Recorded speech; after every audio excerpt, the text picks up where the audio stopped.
Halo adik-adik, kita berjumpa lagi. Hari ini kita akan membahas pelajaran ilmu pengetahuan alam.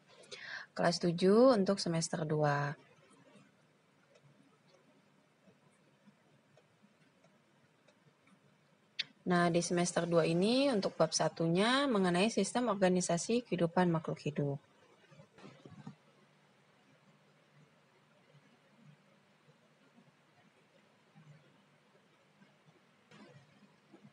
Nah, pada pertemuan pertama, adik-adik akan disuguhkan dengan kegiatan 1.1 yaitu mengamati bagian tubuh katak. Tergantung kebijakan gurunya, nanti diadakan praktik membelah tubuh katak atau tidak ya. Ini kita lanjut saja.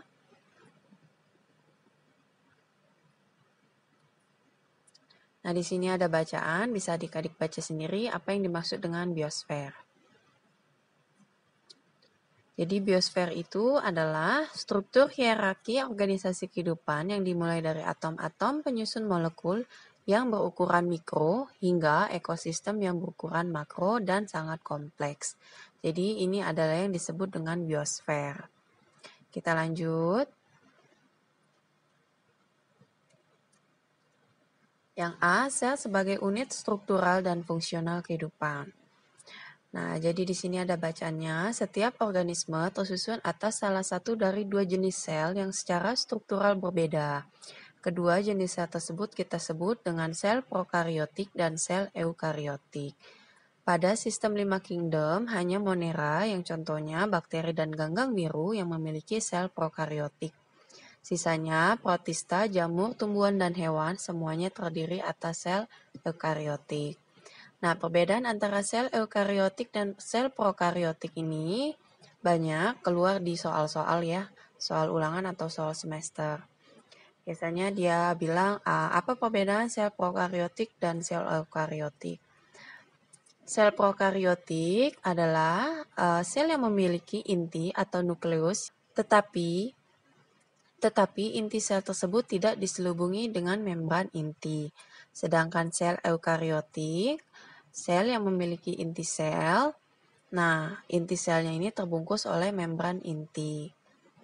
Jadi biasanya di soal itu, kalau inti selnya dibungkus oleh membran inti disebut dengan sel prokariotik atau sel eukariotik. Seperti itu contoh soalnya ya.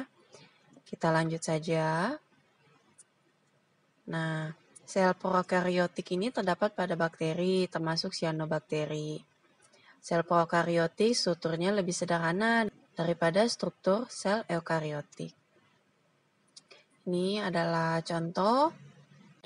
Yang B ini dilihat dengan mikroskop elektron. Lalu kita lanjut terus. Ini kegiatan 1.2 mengamati sel tumbuhan dengan mikroskop. Kita lewatin saja ya. Ini kegiatan 1.3 juga membandingkan sel hewan dengan sel tumbuhan. Di sini sel tumbuhannya adalah sel bawang merah. Nanti bawang merah kita iris tipis-tipis sekali, biasanya dengan cutter atau silet. Nanti ditaruh di preparat dan diamati di bawah mikroskop. Begitu juga dengan epitel pipi, jadi sel pipi bagian dalam, yang di dalam mulut ini, itu kita korek sedikit menggunakan tusuk gigi. Itu nanti kita taruh ke preparat dan diamati juga dengan mikroskop. Jadi kita tulis perbedaannya antara sel tumbuhan dengan sel hewan. Nah, di sini ada catatan sedikit. Sel merupakan unit terkecil kehidupan. Lalu makhluk hidup bersel satu dapat hidup mandiri. Nah, umumnya sel berukuran mikroskopis, namun ada sel yang berukuran makroskopis, seperti telur burung unta dan sel saraf zarapah, ini mungkin jerapah ya maksudnya, yang memiliki panjang lebih dari 1 meter. Nah, ini ada gambar, di mana ada tanah panahnya dengan kasat mata, mikroskop cahaya, mikroskop elektron. Kasat mata artinya bisa kita lihat dengan mata telanjang tanpa bantuan alat optik. Nah, sedangkan mikroskop cahaya dari mulai sel telur katak sampai ke kloroplas, itu bisa kita amati dengan mikroskop cahaya. Bisa juga dari sel hewan dan sel tumbuhan kita amati dengan mikroskop elektron. Jadi mikroskop elektron ini bisa mengamati bagian yang lebih kecil yang tidak bisa diamati oleh mikroskop cahaya. Jadi mikroskop cahaya ini dia mempunyai keterbatasan dalam melihat sel-sel yang kecil. Mikroskop elektron itu dia bisa melihat sampai 0,1 nanometer. Nah, ini ada pengukuran pembandingannya 1 cm itu berapa inci dan seterusnya. Kegiatan 1.4 juga kita lewatin ya. 1.5. Masuk ke B, jaringan-jaringan pada hewan dan tumbuhan. 1.6 mengamati jaringan. Ini juga kita lewati. Tumbuhan mempunyai bermacam-macam jaringan. Jaringan pembuluh kayu atau silem berfungsi mengangkut air dan unsur hara dari akar ke daun, sedangkan jaringan pembuluh tapis floem mengangkut zat makanan dari daun ke seluruh tubuh tumbuhan. Hewan maupun manusia mempunyai bermacam-macam jaringan juga. Ada jaringan epitel, otot, tulang rawan, jaringan saraf, dan sebagainya. Nah, untuk menghafalnya, jaringan silem X itu kita ingatkan saja dengan huruf kayu. Berarti silem adalah kayu. Kayu itu mengangkut air dan unsur hara dari akar ke daun. Sedangkan tapis P kita samakan dengan F, phloem, tapis. Itu sisanya yaitu dari daun ke seluruh tubuh tumbuhan. Gitu ya cara menghafalnya kita kait-kaitkan. 1.7 juga masih kita lewati. Nah, ini kegiatan bereksplorasi. Untuk melengkapi keterampilan mengenal sel, jaringan, dan organ, kamu diminta untuk melakukan eksplorasi terhadap ketiga hal tersebut. Eksplorasi dilakukan dengan menelusuri gambar dan mengidentifikasi penjelasan pada gambar. Terus dia bilang, lakukan langkah-langkah berikut. Perhatikan gambar 1.8 di atas. Nomor 2, sebutkan organ pada bagian tumbuhan yang ditunjuk. Identifikasikan letak organ tersebut beserta fungsinya. Catat pada buku tugas, lalu carilah informasi yang lain melalui buku, majalah koran, internet, dan sumber yang lainnya. Nomor 1, ini paling ujung ya. Ini kita sebut dengan meristem apikal.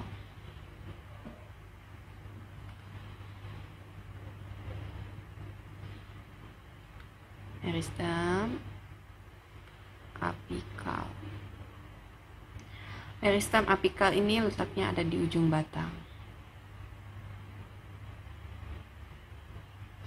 Di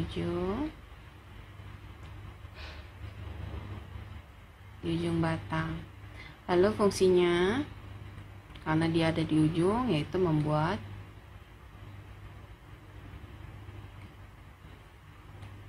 batang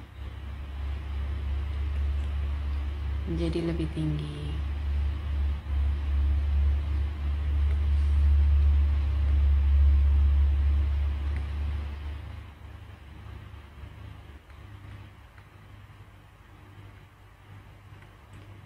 Lebih tinggi. Yang kedua kita sebut dengan meristem primer.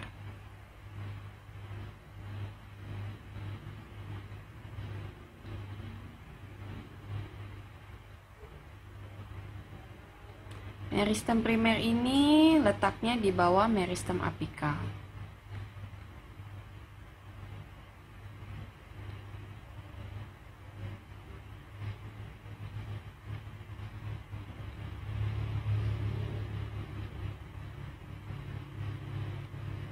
Fungsinya membentuk jaringan primer ya, sesuai namanya.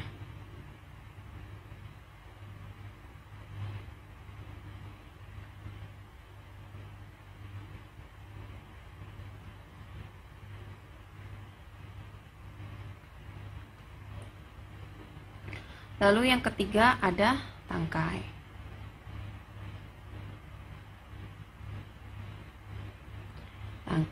Tangkai letaknya di sisi kanan dan kiri batang.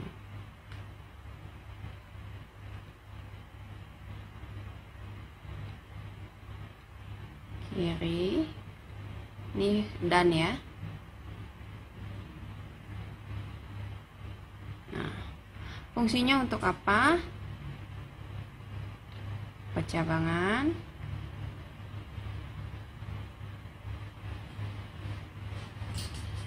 cabangan batang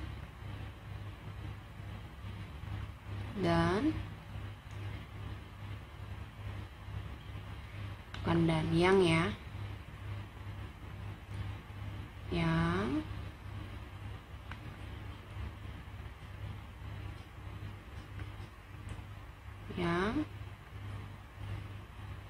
mau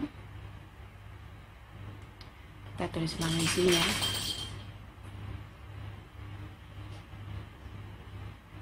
Menghasilkan daun baru.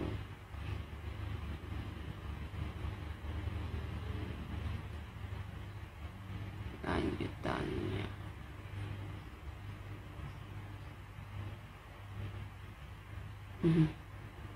Lalu yang nomor 4,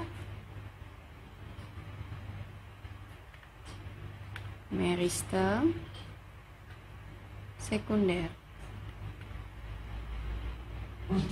Meristem sekunder letaknya di samping batang.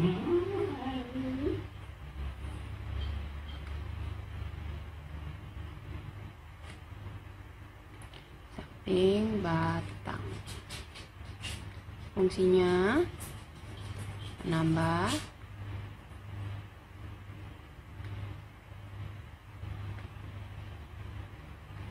ketebalan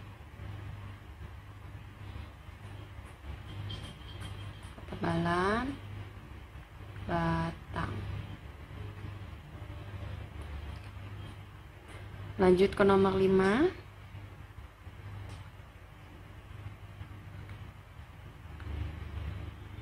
Meristem interkalar. Meristem interkalar letaknya di pangkal daun. Pangkal daun fungsinya pemanjangan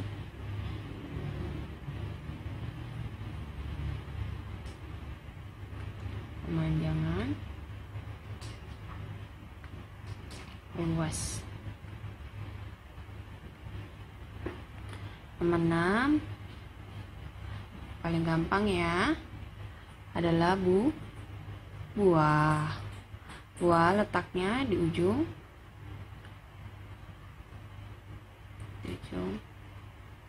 tangkai.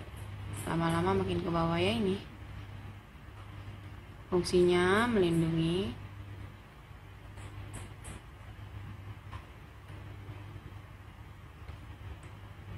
biji. Kalau diikutin satu-satu nggak bingung lah ya. Lalu yang terakhir kita taruh paling bawah. Nomor 7 di sini. Ya, tahu ya ini apaan ya? Itu adalah akar. Akar letaknya di pangkal batang. Fungsinya menyerap air, zat hara yang berguna untuk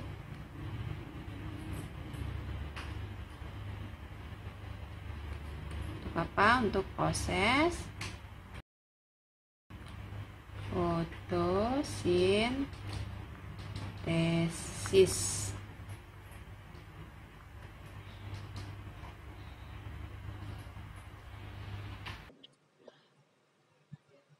Juga lanjut kegiatan 1.8 bagian-bagian tubuh.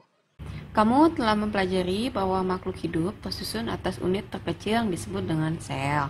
Sel berkumpul membentuk suatu jaringan dan jaringan akan menyusun organ. Sekarang, tentukan bagian tubuh manusia yang termasuk sel, jaringan, atau organ dengan memberi tanda centang pada kolom sel, jaringan, atau organ pada tabel 1.6 berikut. Yang pertama, itu bagian tubuh kita namakan hati ya. Hati termasuk dalam organ. Gambar 1.10 atau gambar yang kedua kita sebut dengan bola mata. Bola mata juga termasuk dalam organ. Gambar 1.11 atau gambar yang ketiga kita sebut dengan saraf.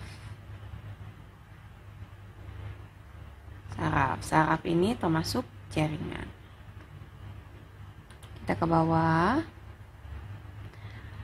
Yang gambar keempat adalah sel darah. Sel darah merah. Atau nama lainnya adalah eritrosit.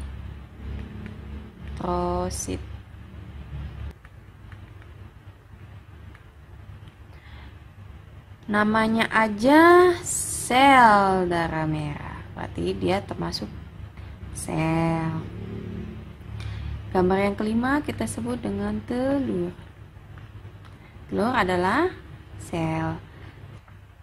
Nah, sel telur ini adalah sel yang bisa dilihat dengan kasat mata. Kalau yang terbesar, sel telur terbesar adalah sel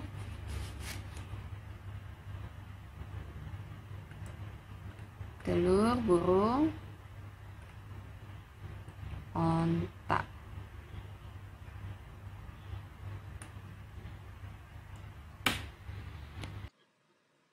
Yang D, sistem organ dan organisme. Beberapa organ yang bekerja sama untuk melakukan fungsi kerja tertentu kita sebut dengan sistem organ.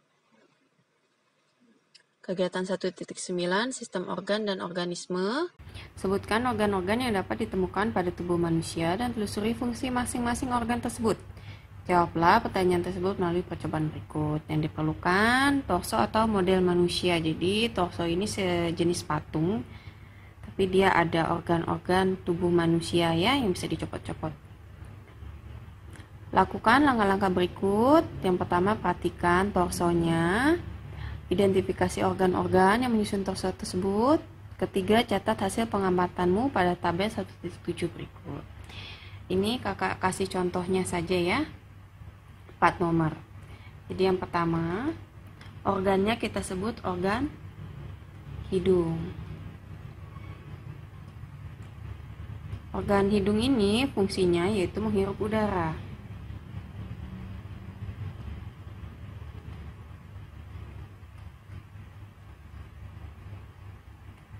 Termasuk dalam sistem organ pernafasan.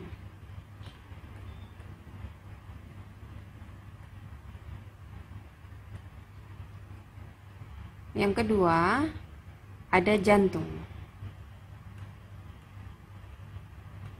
Kalau nanti adik tulis ini mengurut ya dari atas ke bawah.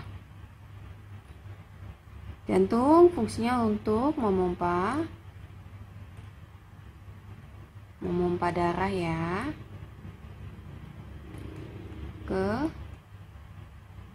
seluruh tubuh.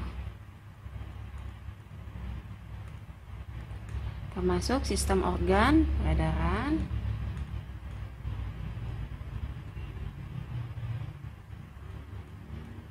darah. Yang ketiga ada mulut. Seharusnya mulut nomor 2 ya. Mulut fungsinya untuk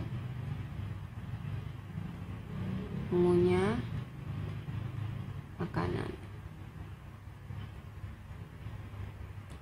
Termasuk dalam sistem organ pencernaan.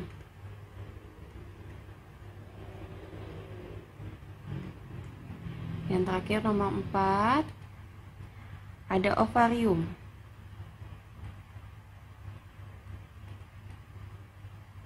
Ovarium berfungsi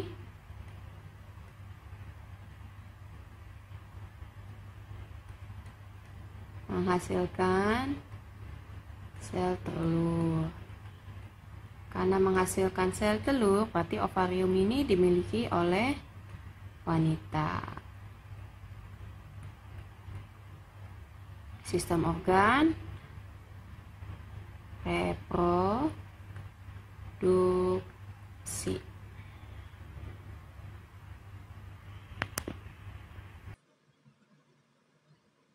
Kegiatan 1.10 bagian-bagian tubuh.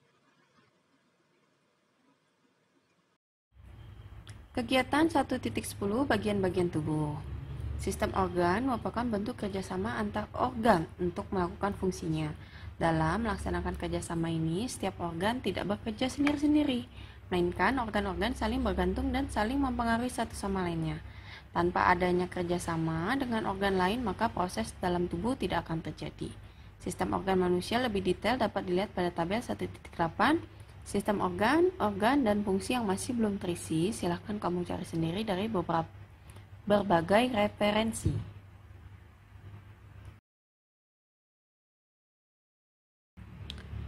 Ini sistem pencernaan sudah ada isinya ya. Makanya kita lanjut ke bawah. Sistem pernafasan.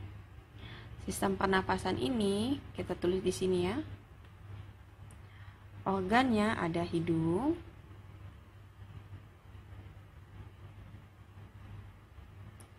ada faring,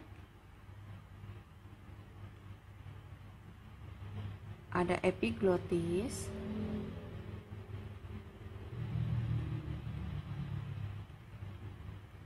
ada laring, trakea,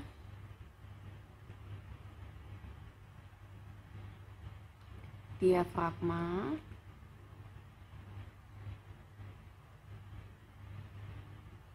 paru-paru.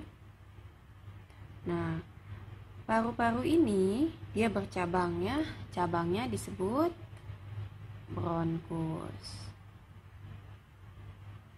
Bronkus ini dia juga bercabang-cabang. Cabangnya juga kita sebut dengan bronkeolus.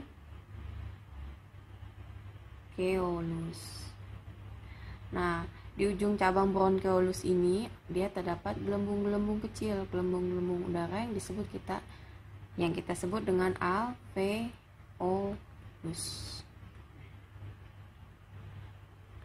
Organnya sudah kita tulis, sekarang fungsinya. Fungsi adalah pertukaran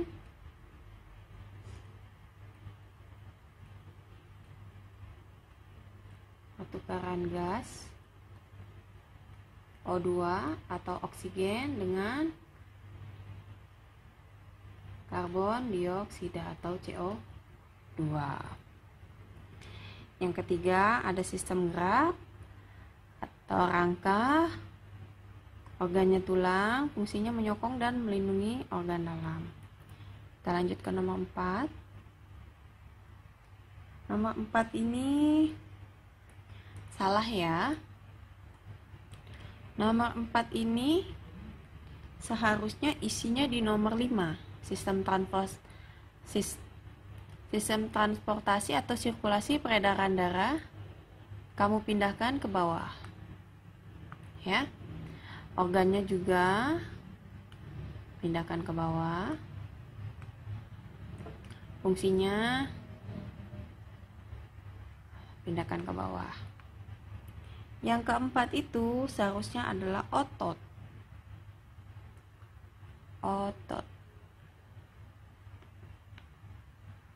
Sistem organ otot ya. Nah, habis itu organnya juga sama, organnya otot.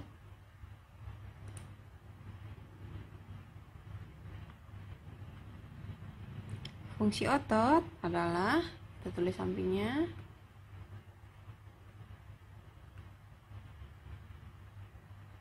menggerakkan tulang. Jadi nomor 5 isinya di nomor 4 ini. Lanjut ke nomor 6 juga sudah diisi, dan nomor 7 juga sudah diisi, sistem reproduksi. Cuma ini organnya kita tambahin ya, kita tambahin dengan testis. Nah, fungsinya adalah sebagai alat perkembangbiakan atau reproduksi.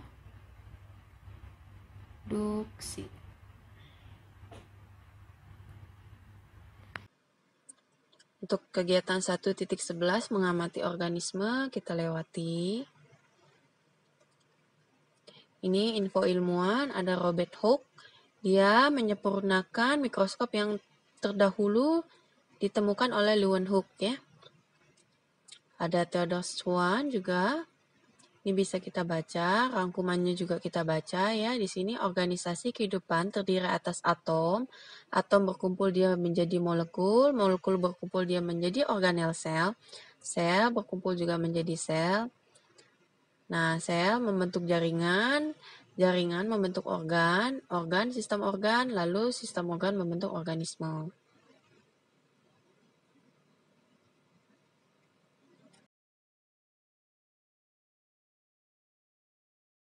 Kita sudah sampai di uji kompetensi. Jawablah pertanyaan-pertanyaan berikut dengan benar. Nomor 1, perhatikan gambar sel di bawah ini.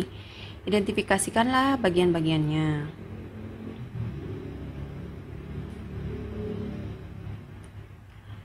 Yang A, kita sebut dengan nukleus. Yang kedua, kromatin. Ketiga,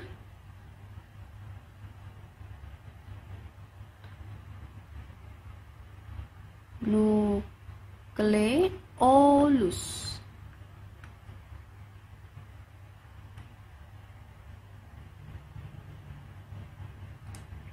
Yang keempat atau yang D, membran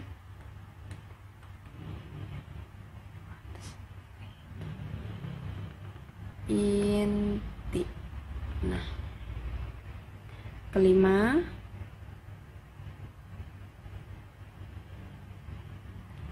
kita singkat ya.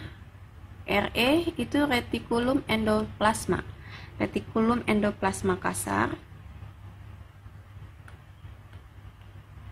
Yang di bawahnya adalah yang F, retikulum endoplasma halus.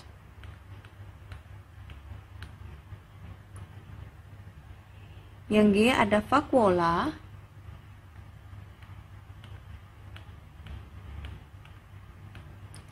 Yang H itu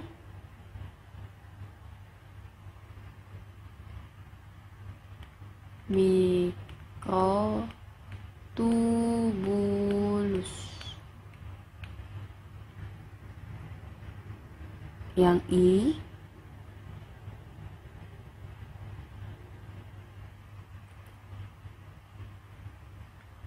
kloroplas. J dinding sel. Yang K membran plasma. L mitokondria. Yang M ribosom.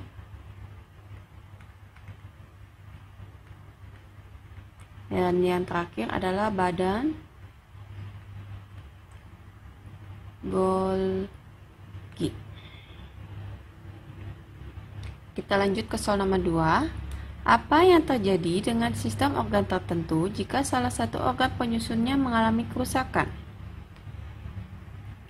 Terus, dapatkah sistem organ tersebut berfungsi dengan baik?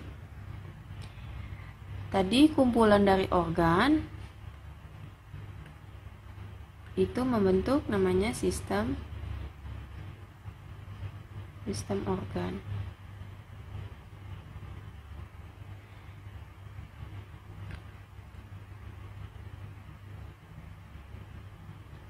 Apabila salah satu organ ini tidak berfungsi dengan baik, maka kita sudah tahu jawabannya.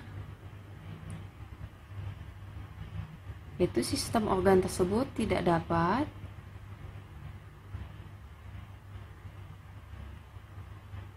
berfungsi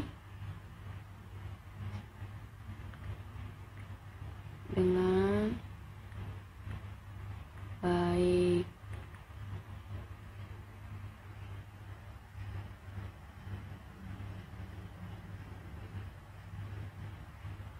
Lalu soal nomor 2. Bagian sel manakah yang menjadi penentu sel tersebut menjadi sel hidup atau sel mati? Penentunya adalah inti sel. Inti sel atau nukleus.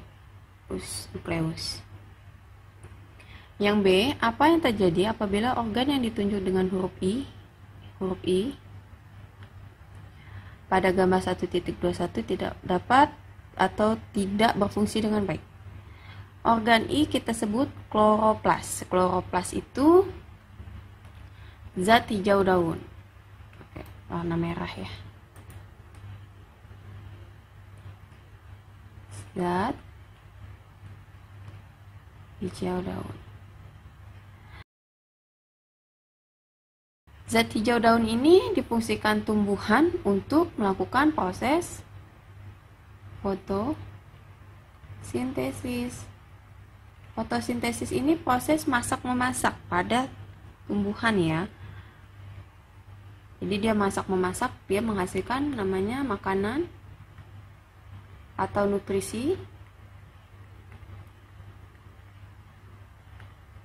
yang dibutuhkan oleh tumbuh-tumbuhan tersebut. Lalu pertanyaannya, kalau tidak berfungsi dengan baik, apa yang terjadi?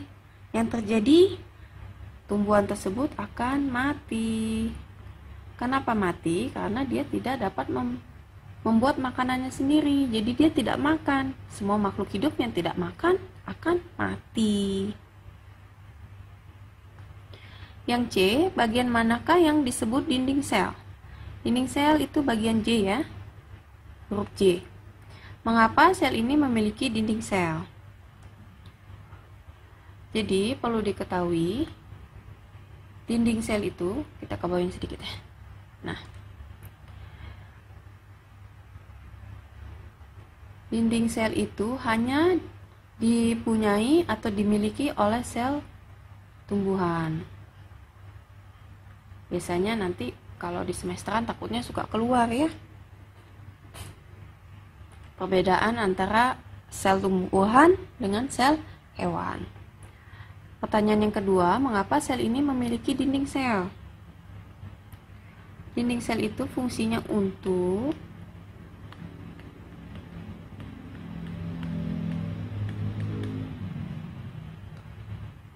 melindungi organel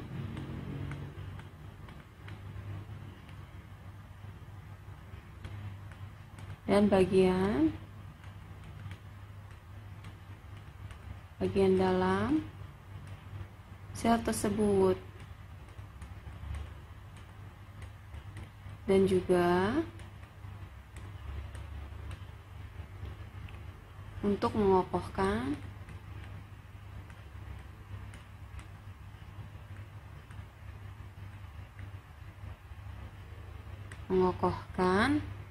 sel tersebut. Namanya aja dinding ya, seperti dinding di rumah, fungsinya untuk mengokohkan rumah. Lanjut ke soal nomor 3. Perhatikan gambar sistem perencanaan di bawah ini. Sebutkan bagian-bagian yang diberi tanda dengan huruf A sampai dengan huruf R. Dari huruf A adalah rongga mulut. B, esofagus.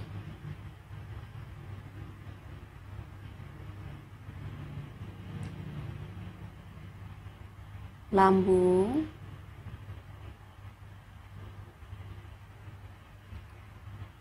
Hati. Pankreas.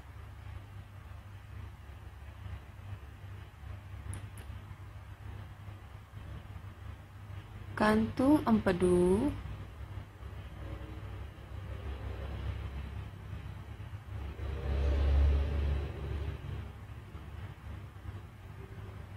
Usus 12 jari. Yang H ini mana H? Nah,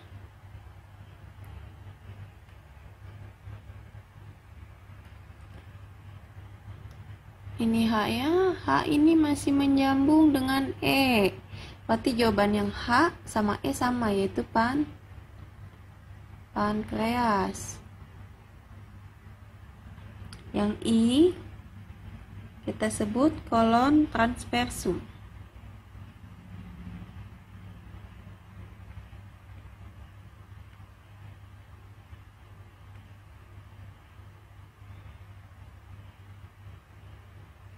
Atau nama lainnya kolon, karena dia mendatar begini, kolon melintang. Kolon melintang.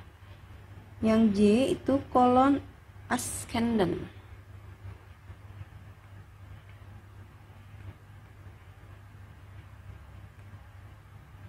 Atau nama lainnya kolon naik.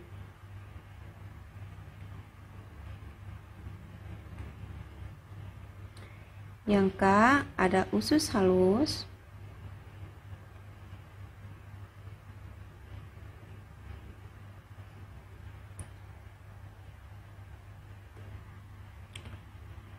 kolon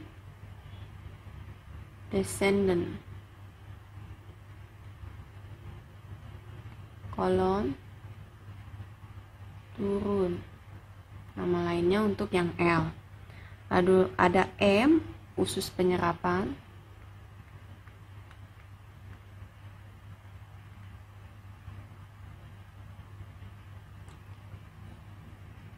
O, umbai cacing.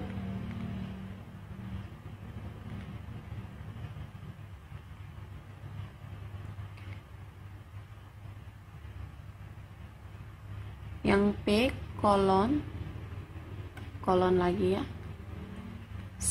Sigmoid. Oke deh. Sigmoid. Yang Q adalah rektum. Dan R adalah anus.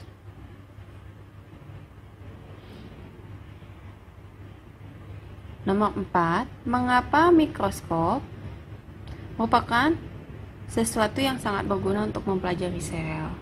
Jelaskan. Mikroskop itu gunanya untuk melihat benda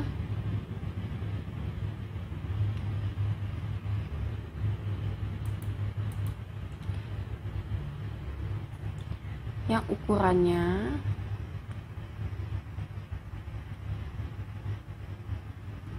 kecil ya, atau tidak kasat mata, artinya tidak dapat dilihat oleh mata telanjang. Mata telanjang artinya mata yang tidak dibantu oleh alat optik. Lalu pemecahan masalah. Kulit merupakan bagian tubuh manusia yang paling luas, rapat, dan kuat. Apakah kulit termasuk organ? Jawabannya iya ya, kulit termasuk organ. Ya. Mengapa kulit yang kuat dapat berdarah? Kemukakan alasanmu. Tadi kulit termasuk organ karena kulit itu tersusun oleh beberapa jaringan. Ini epidermis, dermis, lapisan subkutan kita sebut jaringan penyusun kulit. Lalu pertanyaan kedua, mengapa kulit yang kuat dapat berdarah? Kemukakan alasanmu. Nih, di kulit itu terdapat namanya pembuluh darah. Pembuluh darah itu ibarat pipa paralon yang dialiri air. Jika apabila pipa itu patah atau bolong atau tergores, dia akan menyemburkan air. Begitu juga pembuluh darah. Di kulit ini apabila pembuluh darahnya robek, maka dia akan mengeluarkan darah. Jadi jawabannya karena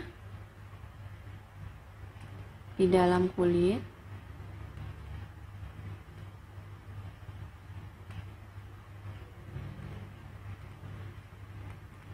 terdapat pembuluh